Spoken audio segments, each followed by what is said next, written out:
车辆行驶的时候哗啦啦的响，听一下这个声音，就是这个声音，高速和低速都有这个声音。我们现在把轮子给它顶起来看一下，空载运转也是一样有这个声音。我们看一下另一边这个轮子。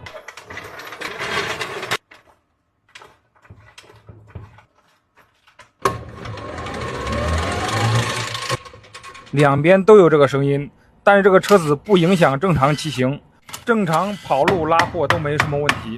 车主怕坏在半路，所以让我们检查。现在电机拆掉了，我们看一下，电机运转这个声音听起来正常。现在转动这个轮子能听到有这个咔咔的声音。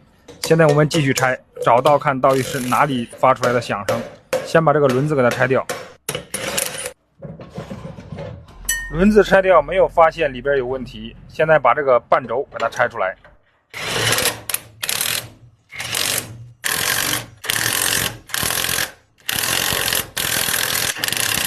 这个半轴拆出来，我们检查一下，看半轴有没有问题。半轴正常情况下应该是没有问题的，看了一下轴承、半轴都没有问题。现在我们开始拆另一边，因为两边拆掉之后，中间这个差速包才能拿下来。这边转动并没有发现有声音，估计这边应该也是没有问题的。我们把轮子拿掉，也是没有看到有任何问题。现在把这个半轴也给它拆出来。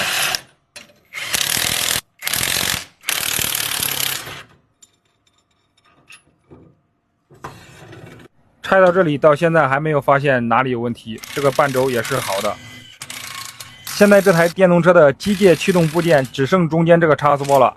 很有可能就是它的问题。现在我们把它拆掉，打开看一下，因为这个差速包里边是最复杂的，齿轮和轴承最多的地方，这里边的油还是加的不少，把油给它倒出来。现在把这个差速包打开看一下，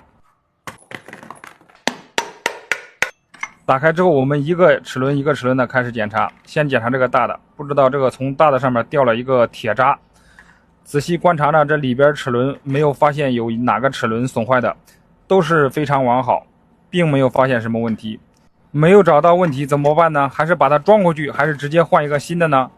最后我们准备给它换上一个新的试一下，看这个声音还有没有。新的我们给它加好油，加好油，现在我们就把它装回去，看一下这个声音待会儿装回去还有没有。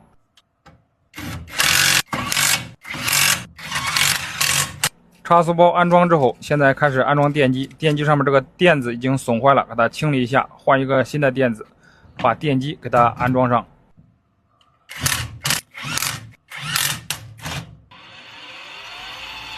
电机装上去，直接运转了一下，这个声音挺正常的。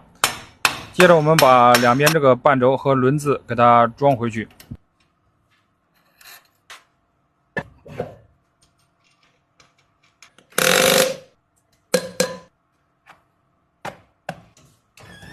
安装好一边，我们现在开始安装另一边。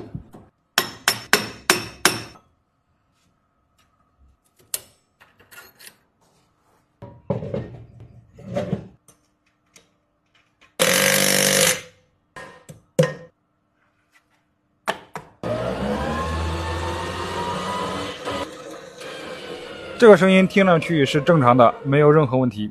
那它那个差速包到底是哪里损坏的呢？我们现在路上试了一下，发现有一个问题，这个倒车是一直往前走的，大家知不知道这是怎么回事？